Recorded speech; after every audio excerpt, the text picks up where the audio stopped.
Baik, selamat malam Ibu Tince. Selamat malam Ibu Adel. Mohon maaf saya menyita waktu Ibu sebentar. Di sini saya mohon Ibu kesediaan Ibu untuk membantu saya dalam menyelesaikan tugas salah satu mata kuliah PPG saya. Baik, saya akan coba untuk menjawab yang bisa saya jawab ya Bu Adel ya. Ya, baik Ibu. Di sini Ibu sebagai informan saya ada beberapa pertanyaan yang akan saya ajukan. Tema yang akan kita angkat di dalam wawancara kita pada malam hari ini yaitu motivasi belajar siswa. Pertanyaan pertama saya Ibu, apa saja strategi Ibu sebagai guru PPKN dalam meningkatkan motivasi belajar siswa? Strategi yang saya gunakan selama ini Ibu, yang pertama sekali tentunya saya menyiapkan materi ajar yang menarik mungkin. Perangkat pembelajaran saya buat dengan sangat menarik, saya mendesainnya dengan cukup menarik sehingga itu membuat anak tertarik.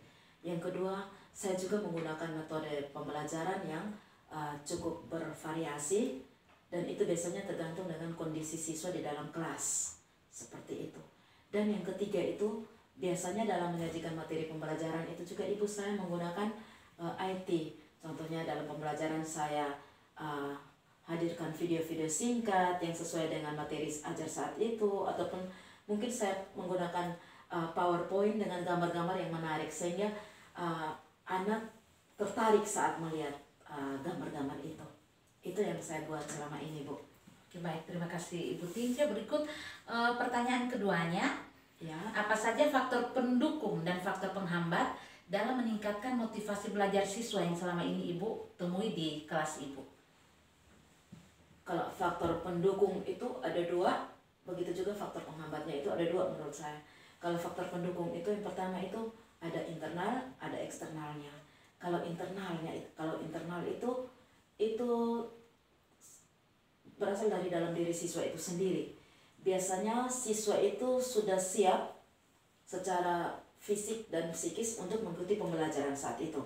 Yang kedua, secara eksternal biasanya itu tergantung dari guru itu sudah menyiapkan lingkungan pembelajaran yang sangat bagus sehingga anak itu begitu masuk dia sudah sangat nyaman dengan situasi belajar saat itu.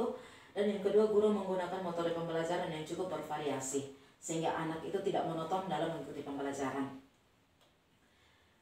Sedangkan faktor penghambat itu juga ada dua, faktor internal dan juga faktor eksternal. Kalau faktor internal biasanya kadang-kadang siswa itu secara pribadi dia itu tidak siap untuk mengikuti pembelajaran saat itu.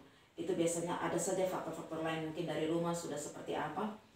Dan yang kedua, faktor eksternal. Faktor eksternal ini biasanya guru dalam menyajikan materi pembelajaran itu sangat konseptual dan tidak melibatkan siswa, kurang melibatkan siswa sehingga siswa lebih banyak pasif, siswa tidak dilibatkan, guru lebih monoton.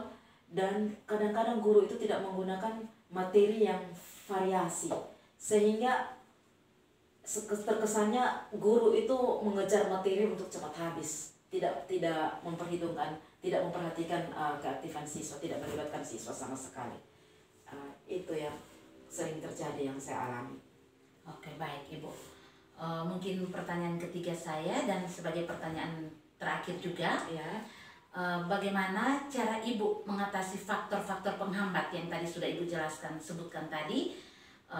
Cara Ibu mengatasi faktor penghambat itu untuk meningkatkan motivasi belajar siswa. Ya. Yang pertama Ibu, biasanya saya pertama sekali saya selalu menyiapkan kondisi kelas itu yang senyaman mungkin bagi siswa. Yang kedua, saya menggunakan metode pembelajaran juga lebih variatif tergantung siswa saat itu. Kalau saya lihat siswanya pasif, lebih banyak mungkin saya selalu menggunakan yang bervariasi Bu. Mungkin kadang saya menggunakan metode diskusi, kadang saya menggunakan tanya jawab, kadang kakak. Pokoknya selalu saya sesuaikan dengan situasi saat itu. Lalu yang kedua Bu, saya biasanya menggunakan IT dalam menyajikan materi pembelajaran saya. Saya buat siswa untuk setertarik mungkin dengan materi yang saya bawakan saat itu. Yang ketiga, saya juga kadang menggunakan reward, semacam reward atau penghargaan untuk siswa yang menjawab pertanyaan dengan benar. Itu saya kasih mungkin itu pujian atau mungkin berupa permen. Itu seringkali saya saya berikan untuk anak-anak agar mereka lebih termotivasi untuk mengikuti pembelajaran yang saya bawakan. Seperti itu, Ibu. Oke, baik Ibu Tince, terima kasih untuk waktu dan kesempatan yang sudah Ibu kasih ke saya. Terima kasih untuk beberapa jawaban dari Ibu. Untuk kurang lebihnya, sekali lagi saya minta terima kasih banyak dari Ibu. Baik, sama-sama Ibu Adel, terima kasih banyak.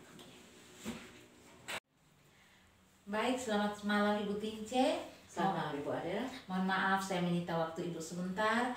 Di sini saya mohon kesediaan Ibu untuk membantu saya dalam menyelesaikan tugas salah satu mata kuliah PPG saya. Baik, saya akan coba untuk menjawab yang bisa saya jawab ya Bu Adel ya. Ya, baik Ibu. Di sini Ibu sebagai informan saya ada beberapa pertanyaan yang akan saya ajukan. Tema yang akan kita angkat di dalam wawancara kita pada malam hari ini yaitu motivasi belajar siswa. Pertanyaan pertama saya, Ibu, apa saja strategi Ibu sebagai guru PPKN dalam meningkatkan motivasi belajar siswa? Strategi yang saya gunakan selama ini, Ibu, yang pertama sekali tentunya saya menyiapkan materi ajar yang menarik mungkin. Perangkat pembelajaran saya buat dengan sangat menarik, saya mendesainnya dengan cukup menarik sehingga itu membuat anak tertarik. Yang kedua, saya juga menggunakan metode pembelajaran yang cukup bervariasi dan itu biasanya tergantung dengan kondisi siswa di dalam kelas, seperti itu.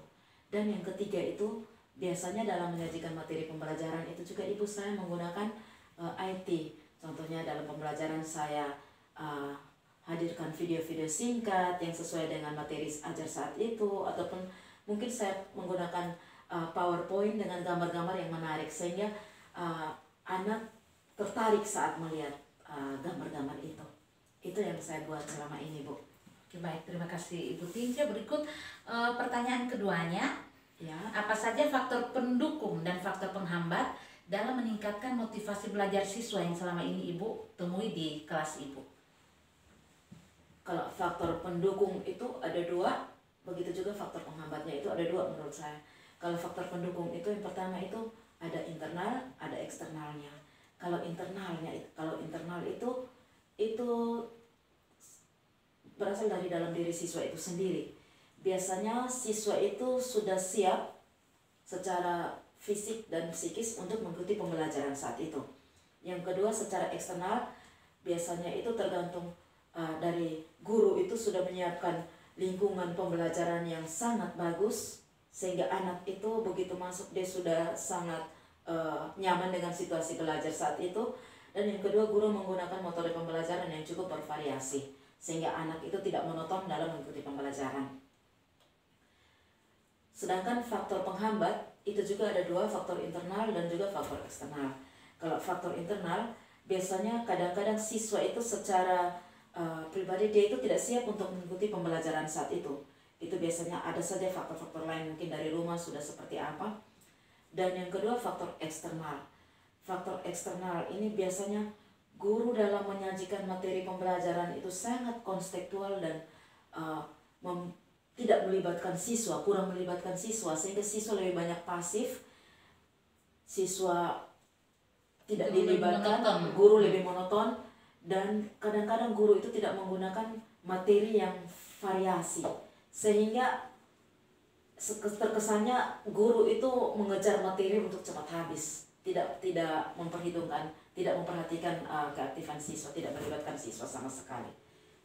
Itu yang sering terjadi yang saya alami. Oke, baik Ibu. Mungkin pertanyaan ketiga saya dan sebagai pertanyaan terakhir juga, Ya. Bagaimana cara Ibu mengatasi faktor-faktor penghambat yang tadi sudah Ibu sebutkan tadi?